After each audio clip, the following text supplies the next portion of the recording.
right, everybody. Raul Luna here. Welcome to Luna Fires episode 140. Hey, from the studios here in Modesto, California, I want to touch, something very powerful. I want to touch a topic that, I think is super crucial, especially if you're starting to invest in real estate. So Instagram, welcome. YouTube, welcome. And Facebook, welcome here, okay? And today we're going to be talking about, okay, what is it that you're investing in when you buy real estate?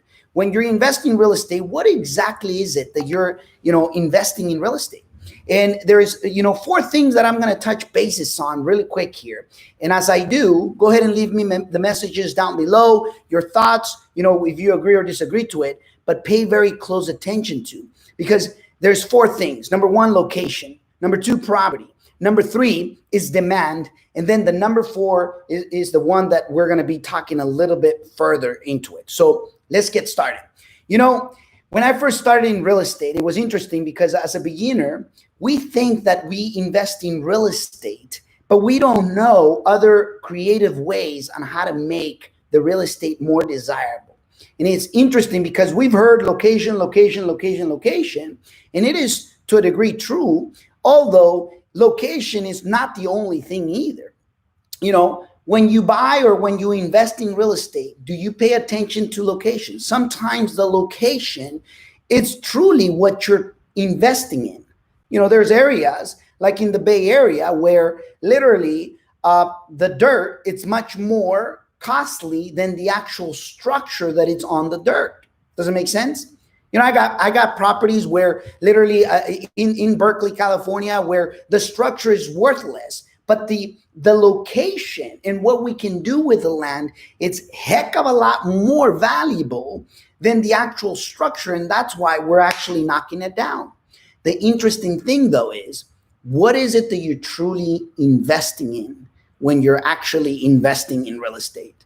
And I know it sounds a little bit like, confusing there. We're like, what the heck are you talking about? Well, because people think, oh, I'm buying this structure. This is what I'm buying. The reality is, hey, sometimes it's true that you're investing in the structure. Like there's locations, for instance, in the US where the structure is worth more than the land. But there's also the opposite, where the land is worth more than the structure. And then there's a situation where the demand, it's so freaking high that what you're truly buying is probably, in this case, the demand on areas where the demand is absolutely ridiculous. I'll give you an example. Or a couple of examples. There's a property in Los Banos, California, where we bought right there. We bought two things, and we invested in two things. Number one, we invested in, the cash flow, okay, that the property produced, and the demand, okay, that the property produced. Listen to what I just said. I knew that that's exactly what we were investing in.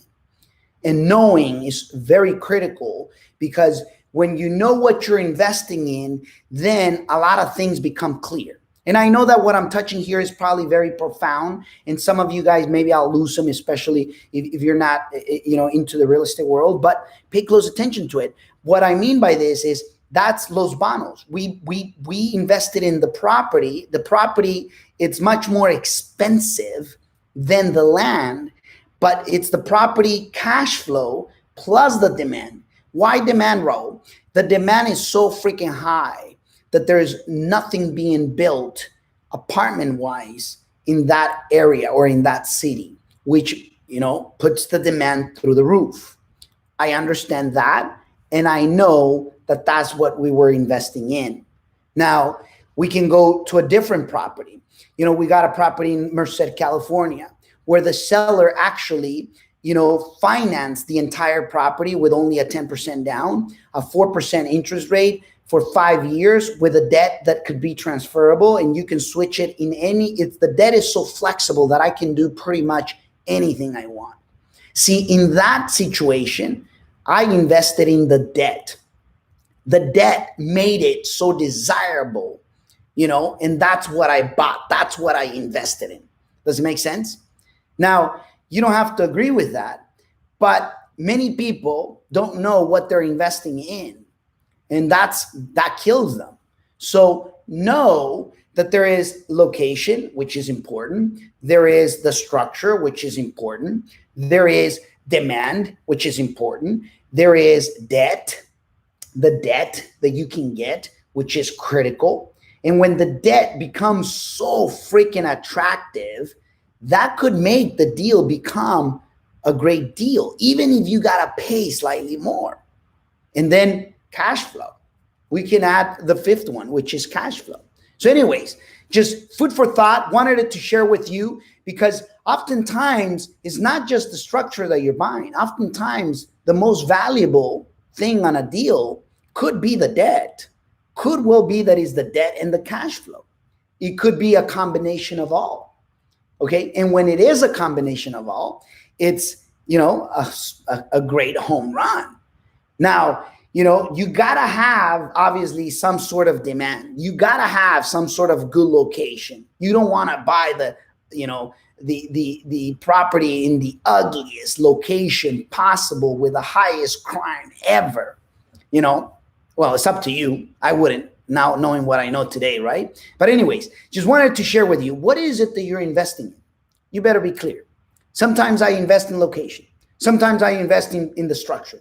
Sometimes I invest in the debt. Sometimes I invest in the cash flow. Sometimes it's a combination of all. And sometimes I invest in the demand. What are you investing in? Leave me a message down below. Congratulations for being here with me for a few moments. Hopefully this adds value into your life. And if it does, give me a like, leave me a message, share this video with others, okay? Make sure that you subscribe and turn on the notification button. And if you want to continue to learn about real estate, just go to raullunaacademy.com and check it out, what we got going on. And I'll send you a virtual hug from wherever you are. And always remember that there's always more, that there's always a better way. And truly, at the end, is really up to you. Thank you.